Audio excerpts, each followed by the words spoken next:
Assalamu alaikum wa rahmatullahi wa barakatuh, brothers and sisters. We are living in a time where there's so much confusion, uncertainty in the air. Every single time we get a new notification on our phone, the numbers are increasing. There's a new state order. I'm speaking to you from the state of Michigan, where just 2 nights ago we were told that we have to stay home for a few more weeks, and all of us are asking, when will this end? Masjids are closed. We all know what's going on. And we are looking for anything for motivation to stay afloat. Many of my close friends have lost their jobs. They had a meeting, they're no longer employed, and now they're worried and concerned what's going to happen to them, and they don't know when it's going to be over. And I remind them and myself that in these times, the greatest asset to have is to have this positive assumption with Allah subhanahu wa ta'ala, that Allah will take care of us. It was Allah all along that was handling our affairs. It is Allah who is handling our affairs right now, and it is Allah who will handle our affairs in the future. We have to have this positive assumption in Allah subhanahu wa ta'ala, husnul dhan billah.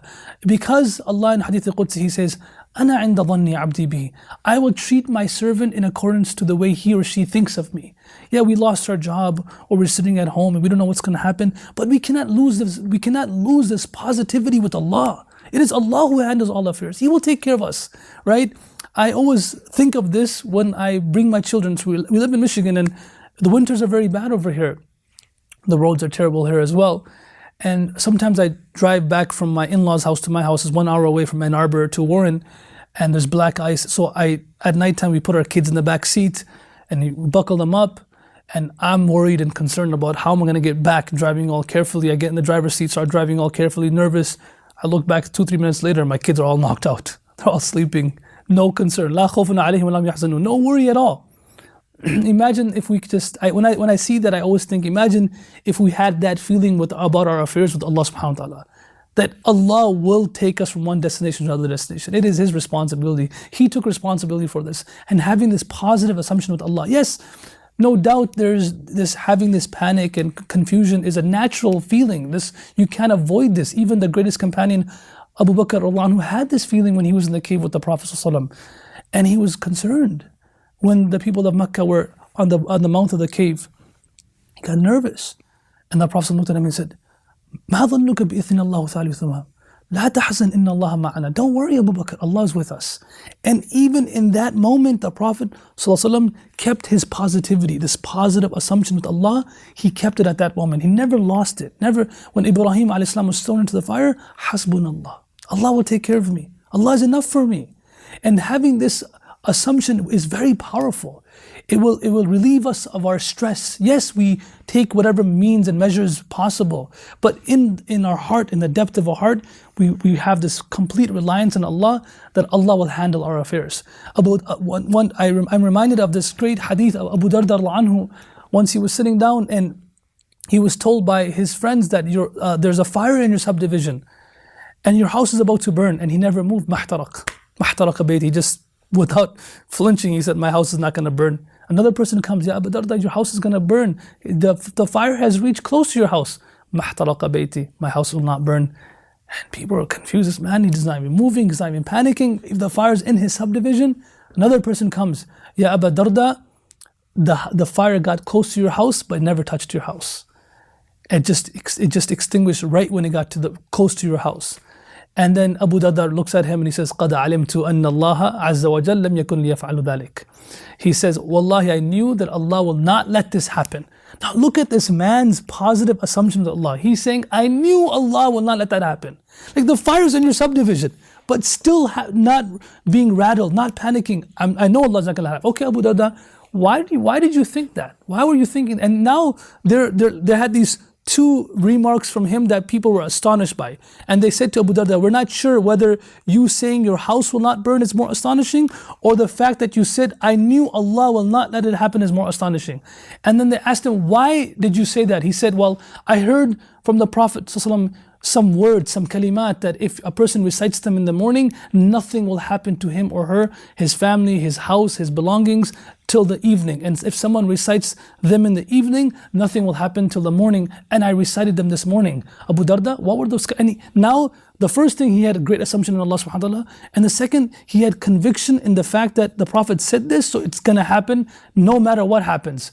What was that dua? And I encourage all of us to memorize it and recite it every morning and every evening. Allahumma anta rabbi, la ilaha illa ant, alayka tawakkaltu, wa anta rabbul arsh al-kareem, ما شاء الله كان وما لم يشأ لم يكن لا حول ولا قوة إلا بالله العلي العظيم أعلم أن الله على كل شيء قدير وأن الله قد أحاط بكل شيء علما اللهم إني أعوذ بك من شر نفسي ومن شر كل ذي شر ومن شر كل دابة أنت آخذ بناصيتها إن ربي على صراط مستقيم. Inshallah, we will tell the Yaqeen team to probably make a transliteration of this dua. He just calling on to Allah. Oh Allah, I know that Anta Rabbi, you are my Rabb. La ilaha illa anta. There's no ilah but you. There's no God but you. And alayka tawakkaltu. I've put all my trust in you, O Allah. This is a beautiful thing to do. I've put all my trust in you, and I have good faith in you that you will take care of me. وَأَنْتَ رَبُّ الْعَرْشِ الْكَرِيمِ مَا شَاءَ اللَّهُ كَانَ. Whatever Allah wills will happen. وَمَا لَمْ يَشَأْ لَمْ يَكُنْ. Whatever He does not want to happen will never happen. لَا حَوْلَ وَلَا قُوَّةَ إِلَّا بِاللَّهِ الْعَلِيِّ الْعَظِيمِ. There's no might, no power except for with Allah subhanahu wa ta'ala. أَعْلَمُ أَنَّ اللَّهَ عَلَى كُلِّ شَيْءٍ قَدِيرٌ. I know very well that Allah has power, Allah has capability and power over everything. وَأَنَّ اللَّهَ قَدْ أَحَاطَ بِكُلِّ شَيْءٍ عِلْمًا.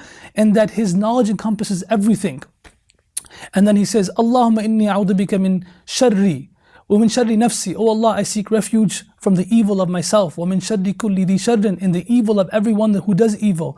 Wa min sharri kulli dabba, and I seek refuge from the evil of any animal or human being walking on the face of the earth. Anta akhudun binasiyatiha. You have control over them. Inna rabbi ala siratin mustaqim. Verily my Rabb is on the right path, meaning the decisions of my Lord are always correct. Now, he recited this dua. He had this great assumption in Allah that Allah will take care of him. This dua is mentioned in Dalail al-Nubuwwah by Bayhaqi and Zadul Ma'ad by Ibn Qayyim and another book by Ibn Qayyim called At-Tibb al-Nabawi. So this dua is a beautiful dua that we should recite morning and evening that will give us protection.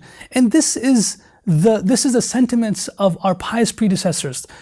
They always had this feeling that Allah will take care of their affairs. Abdullah bin Mas'ud radhiallahu anhu, he says, وَالَّذِي لَا إِلَهَ إِلَّا غَيْرُهُ ما أعطي عبد مؤمن من شيء أفضل من أن يحسن الظن بالله عز وجل.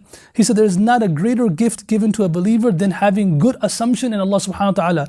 والذي لا إله إلا غيره لا يحسن عبد مؤمن بالله ظنه إلا أعطاه ذلك. He says, I swear by Allah subhanahu wa ta'ala, every time a servant has a positive assumption in Allah and expects good from Allah, expects that Allah will take care of their affairs, this will go by, nothing's going to happen, Allah will take care of me, then Allah will always treat him or her according to their expectation. This has always been the attitude of our pious predecessors. They always maintained a positive attitude with Allah subhanahu wa ta'ala. It didn't matter what the circumstances were, how things were going around them. They always had this great assumption with Allah subhanahu wa ta'ala, husnul dhan billah, that Allah will take care of everything.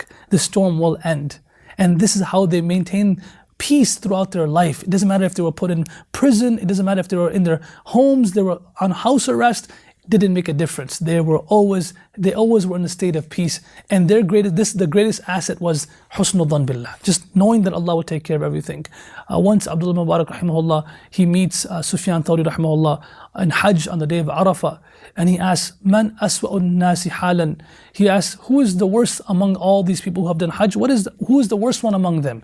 And Sufyan Thawri rahimahullah, he replies, الَّذِي يَظُنُّ أَنَّ اللَّهَ لَا يَغْفِرُ لَهُ. The one who assumes that Allah will not forgive him, he's the worst one among those who are doing Hajj this year. Like, you have to have good assumption that Allah will forgive me, not that maybe Allah won't forgive me. This is the attitude that we must have. This is the attitude that will bring peace in our hearts. Don't worry about the circumstances. Iqbal, he says in a poem, "Tunde ibad mukhalaf se na ghabra iqab. Ye to chalti hai tujhe uncha urane ke liye." Oh eagle, do not worry about these fierce winds that are coming at you. These winds come to make you fly higher. Imam Shafi'i says, دع الأيام تفعل ما تشاء وطب نفسا إذا حكم القضاء ولا تجزع لحادثة الليالي فما لحوادث الدنيا بقاء.